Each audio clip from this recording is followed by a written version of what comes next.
অপচয়, প্রয়োজন নাই তারপরও খরচ, অপ্রয়োজনীয় খরচ, এটা আল্লাহ পছন্দ করেন না। ইভেন কি দানের ক্ষেত্রেও আপনি যে দান করবেন, এখানেও ভারসাম্যপূর্ণ দানের কথা বলা হয়েছে। আল্লাহ বলছেন ওয়াল্লাযীনা ইযা আনফাকু লাম ইউসরিফু ওয়া লাম ইয়াকতুরু ওয়া কানা বাইনা যালিকা কাওয়ামা। যারা দান করে, দানের ক্ষেত্রে কৃপণতাও করে না, আবার সব দিয়ে দেন। যেমন আপনার ছেলের স্কুলের বেতন দিতে হবে, ফ্যামিলির খরচ আছে, এটা আছে সেটা আছে, কিন্তু আপনি বেতনে সব দিয়ে দিলেন একজনকে, তো আপনি চলবেন কেমনে? দেয়া যাবে না, ভারসাম্যপূর্ণ হয় নাই, ভারসাম্যপূর্ণ হইতে হবে। তাহলে অপচয়টা আল্লাহ তাআলা পছন্দ করেন না। এবং বিষ্ণু সাল্লাল্লাহু আলাইহি ওয়াসাল্লাম বলেছেন কুলু ওয়াশরাবু, খাও পান করো, ওয়া তাসাদদাকু, দান করো, ওয়ালবাসু, যা মনে চায় পরিধান করো। ভালো পোশাক পরিধান করে আপনি আল্লাহ শুকর করবেন, কোনো অসুবিধা নেই, কিন্তু শর্ত হচ্ছে মা লাম ইউখালিতুহু ইসরাফ, এটার মধ্যে কোন ধরনের অপচয় অপব্যয় থাকতে পারবে, আও মাখিলা, অথবা বড়ত্ব থাকতে পারবে না। তাহলে 4 নম্বরে আমরা জানলাম যে অপচয়কারীকে আল্লাহ তাআলা পছন্দ করেন না। শুধু এখানেই শেষ না, আল্লাহ তাআলা অপচয়কারীকে শয়তানের ভাইয়ের সাথে তুলনা করেছেন। কার ভাই? আল্লাহ বলেন ওয়ালা তুবাযযির তাবযীরা, তোমরা অপচয় করো না, কারণ ইন্নাল মুবাযযিরিনা কানু ইখওয়ানাশ শায়াতিন। অপচয়কারী কার ভাই? ওয়া কানা শাইতানু লিরাব্বিহি কাফুরা, শয়তান তার প্রভুর ব্যাপারে অকৃতজ্ঞ। তাহলে আমরা জানলাম অপচয়কারী কার ভাই। আচ্ছা বলেন তো, বুঝে শুনে উত্তর দিন, যিনি শয়তানের ভাই উনি নিজেও একটা কি? বলে ফেলছেন আপনারাই, আমি আর কি বলবো। যারা আল্লাহ শয়তানের ভাই বানাইছে ও নিজেও একটা কি? তাহলে এটা যেন আমরা না করি, আমরা যেন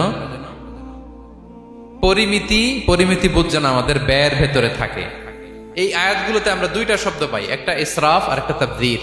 ইন্নাল্লাহা লা ইউহিব্বুল মুসরিফিন, আর জায়গা ওয়ালা তুবাযযির তাবযীরা। দুটোই হারাম পেনাঙ্গের ভাইয়েরা। পার্থক্যটা কি? পার্থক্য হচ্ছে ইসরাফ মানে হচ্ছে বৈধ বা হালাল কোনো ক্ষেত্রে প্রয়োজনাতিরিক্ত ব্যয় করা।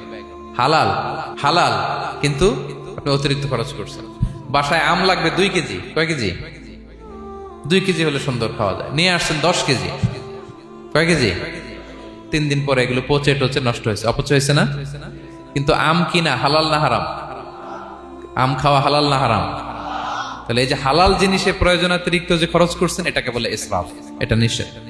আরেকটা আল্লাহ যেটা আরো ভয়ঙ্কর, শয়তানের ভাই বানাইছে আল্লাহ যে কারণে, ওটার বলে তাবযীর। ওটা কি? তাবযীর হচ্ছে অবৈধ বা হারাম কোন ক্ষেত্রে প্রয়োজনাতিরিক্ত ব্যয় করা। এমনি কাজটা হারাম। এমনি কাজটা কি বলেন তো? মদ খাওয়া কি? এখন ট্রাক ভর্তি করে মদ নিয়ে আসছেন। নাচানাচির অনুষ্ঠানে ফান্ডিং করা কি? অশ্লীলতা, নৃত্য প্রদর্শনের একটা প্রোগ্রাম হবে নারীদের, এটাতে ফান্ডিং করাটা কি? হারাম। এখানে আপনি হাত খুলে দান করছেন, এটারে বলে তাবযীর। তাহলে ইসরাফও হারাম, তাবযীরও হারাম। 2টার মধ্যে বেশি হারাম হচ্ছে তাবযীর, যে তাবযীরের কারণে আল্লাহ তাআলা তাকে শয়তানের ভাই বলেছেন। তাহলে অপচয়ের সাথে আমাদের কোনো সম্পর্ক। আমরা একটু গলা ফাটিয়ে অপচয়কে নো বলে দিব, আওয়াজ করে বলেন নো। আজকে থেকে আর কোনো অপচয় নাই, আজকে থেকে অপচয় নাই। বিশ্বনবী সাল্লাল্লাহু আলাইহি ওয়াসাল্লাম একবার আম্মাজান আয়েশা রাদিয়াল্লাহু তাআলা আনহার ঘরে ঢুকলেন। ফাওয়াজাদা কিসরাতা খুবজিন মুলকাতিন আলাল আরদ।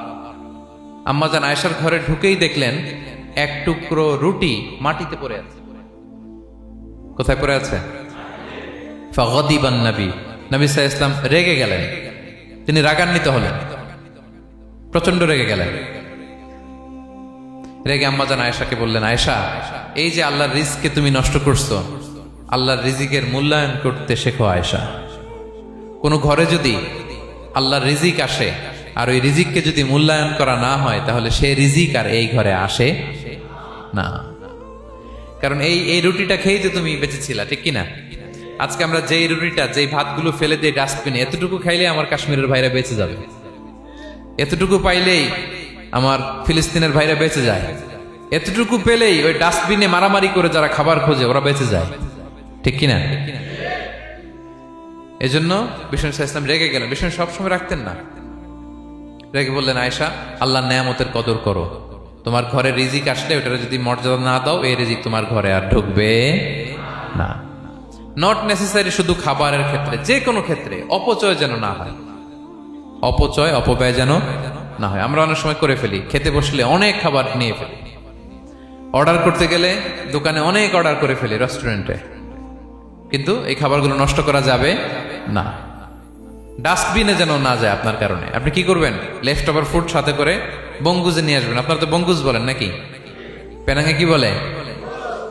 বঙ্কুস। হ্যাঁ, টেক অ্যাওয়ে বা বঙ্কুস বললে ওরা বঙ্কুস দিবে, নিয়ে আসবেন, বাসায় এনে রাতে খাবেন, তারপরের দিন খাবেন, অথবা কাউকে দিয়ে দিবেন। কিন্তু খাবার নষ্ট করা চলবে, কারণ ইন্নাল্লাহা লা ইউহিব্বুল মুসরিফিন, আল্লাহ তাআলা অপচয়কারীকে পছন্দ করেন। কথাটা কি বুঝতে পেরেছেন সবাই?